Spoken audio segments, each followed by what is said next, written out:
Hi, and thank you for listening. This is Sherry Andrea.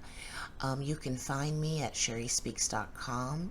Please do remember to subscribe and like this video.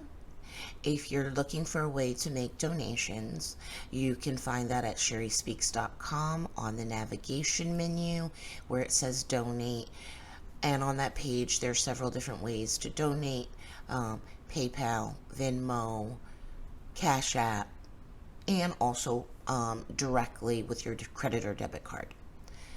This video is about what I call smudging to clear your home or room with what I consider to be a style of orgone.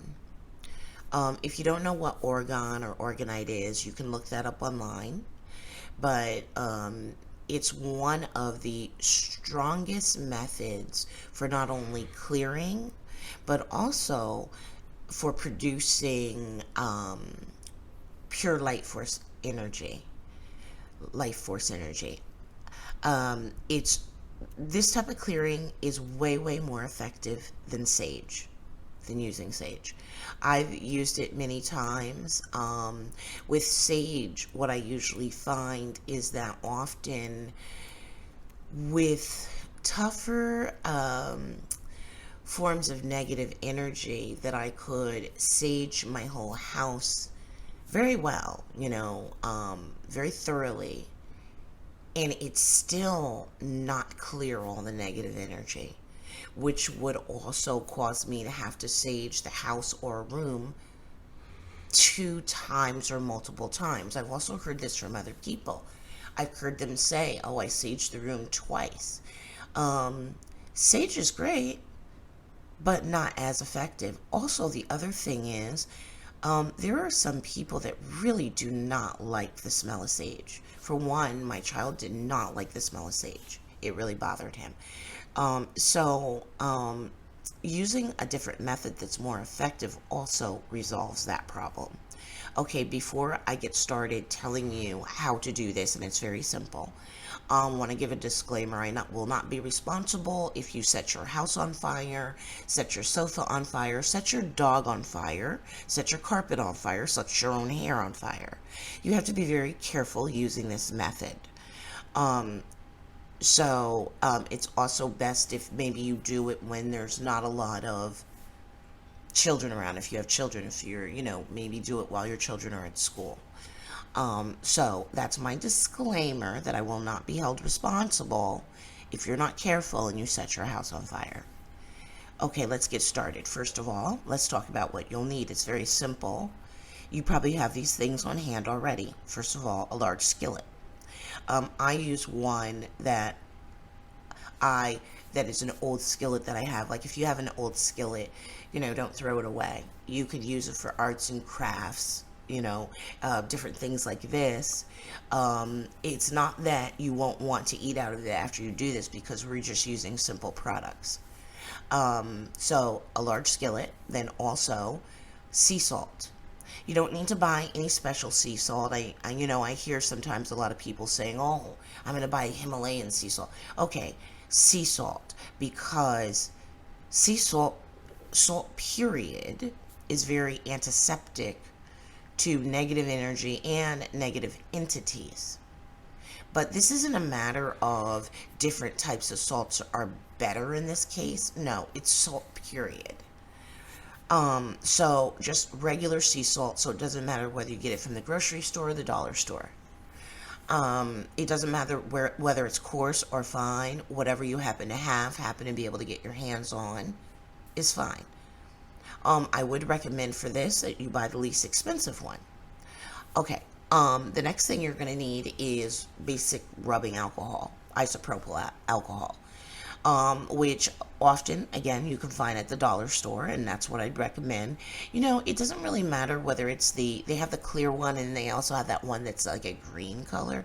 It really doesn't matter. Again, just like with what I said for the sea salt, this is just a matter of alcohol is antiseptic to negative energy and entities.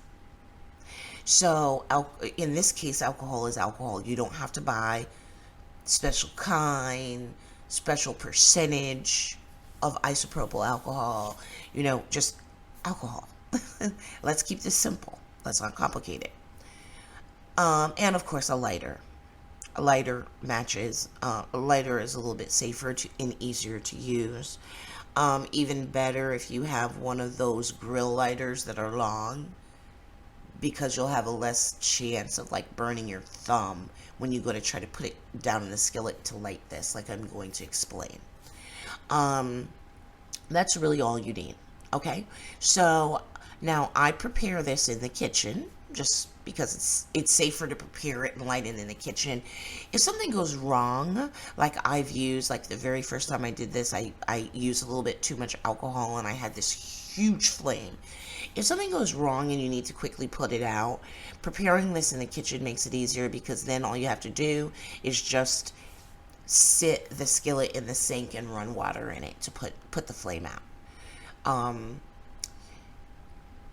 you don't need to what have if you want to, if you want to stick a bottle of water in your pocket, but I've never needed to do that because I'm careful. I don't use too much salt and alcohol in the skillet, and this is the reason why I'm saying use a large skillet, because what we're going to do is this. We are going to put a pile of the sea salt in the middle of the skillet. Decent sized pile, but basically it's just going to be in the middle of the skillet where there's nothing along the edges. This makes it a little bit safer as you're walking around, because you're not dealing with a skillet that's like completely full of sea salt. So that's why I use a large skillet, to give myself like more room in the skillet so it's safer. Okay, so a pile of sea salt in the middle, and then we're going to saturate that with the alcohol. Now you don't want it too wet. You really, all you're really trying to do is to just saturate all the salt. But you're not trying to drench it. You're not trying to have the salt like swimming in alcohol. You'll the first time you do it, you'll kind of see what you maybe need to do differently next time. So don't worry. It's not unusual the first time to maybe not use enough sea salt and alcohol, and to halfway through clearing your house have to go back to the kitchen, add more sea salt, add more alcohol, so that you actually have enough to do the whole house without having to. You really do not want to have to stop, go back, put more sea salt and alcohol in it. You want to be able to walk this around the house and clear the house all in one go.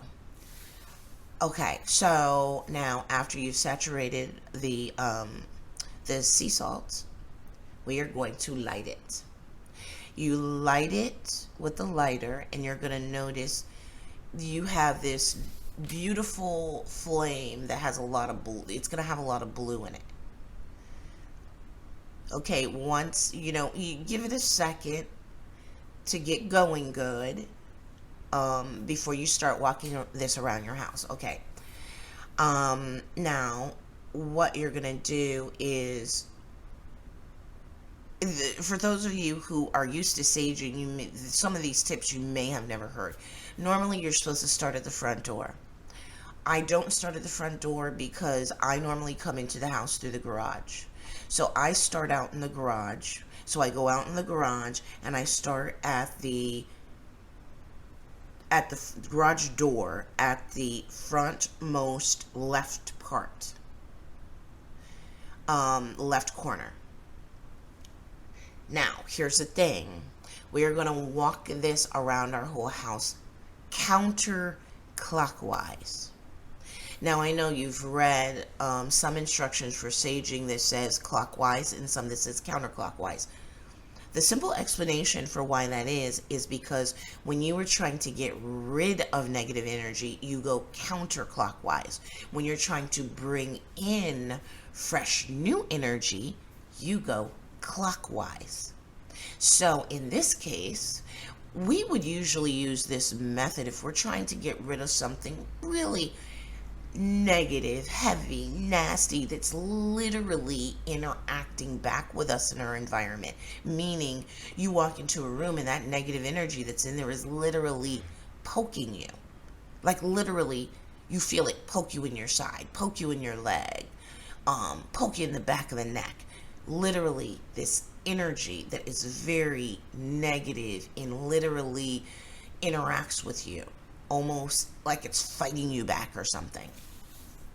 Okay, so your goal is to go corner to corner. So for example, I'm starting in the garage or you're starting at your front door. Let's say if you're starting at your front door, um, the leftmost corner, so the left side of the front door is where you're going to start, because then you're going to end at the front door on the rightmost side. Okay, so you're basically going to go corner to corner, and every room you come to, you go in that room and you go corner to corner going clockwise also in the room. You come out of it, you go into the next room, and you're going to go corner to corner clockwise. Now, some rooms, like for example your kitchen, you're not going to be able to access every corner. You don't need to move furniture for this to work.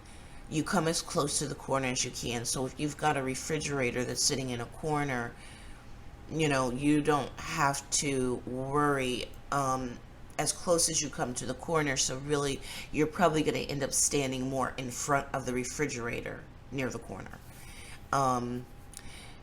Walk this all the way around slowly. You don't want to go too fast. Then, like I said, once you're done, you are going to end up back at the front door, in my case, back at my garage door. Normally, like at the rightmost corner of it, but to finish it up, I go all the way, so I end up back where I start.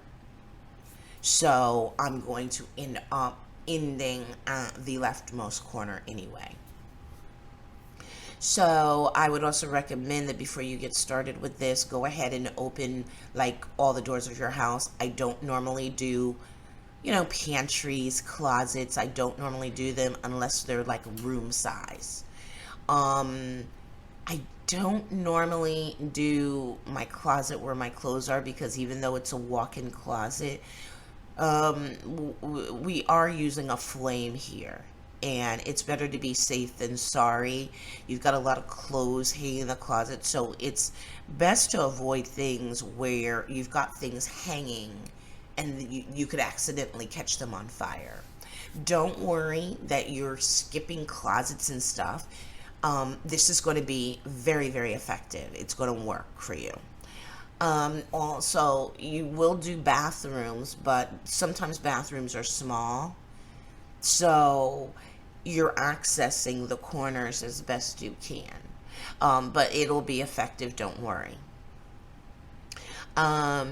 The other thing that I want to point out now, you can, if you'd like to. Really, the only thing you need to do when you're doing this is have the intention set in your mind of what you're doing, of what your goal is. However, if you'd like to add something more to this, for example, one of the things that I know many recommend is every room you go into, ring a bell. What that does is, usually negative spirits and entities, they don't like noise. That's the whole purpose, one of the purposes of wind chimes outside your home. Like, it's not unusual to read online that one of the ways to keep like discarnate spirits, stuff like that, away is wind chimes. It's the noise they don't like. Sometimes people will play certain songs or Buddhist chants out loud in their home, because spirits don't like all this noise and activity.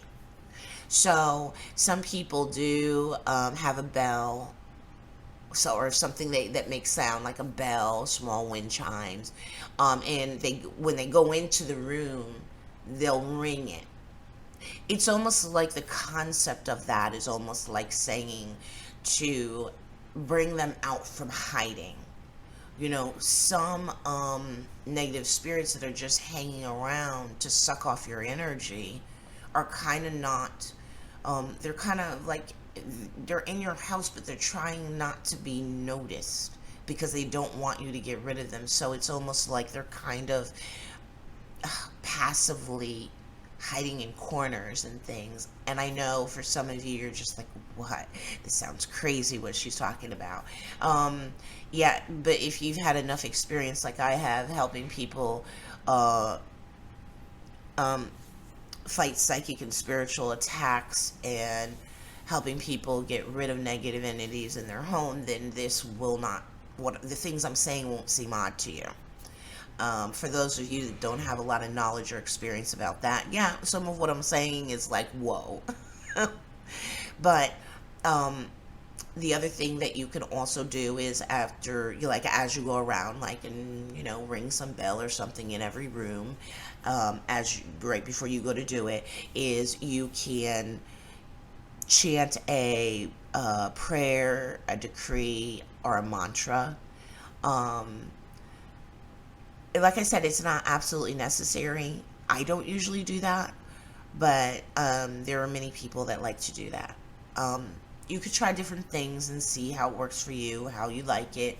Um, but that's basically it. It's quite simple, but so, so, so much more effective than sage. And there is no smell that's going to, bother people, other people that are living in your home. There's not going to be any heavy lingering of the smell of sage, although the smell of sage doesn't bother me, but it bothers some people. So that's how you do it. It's very simple. Well, thank you for listening. Remember to be safe when you're doing this. I appreciate you. Namaste.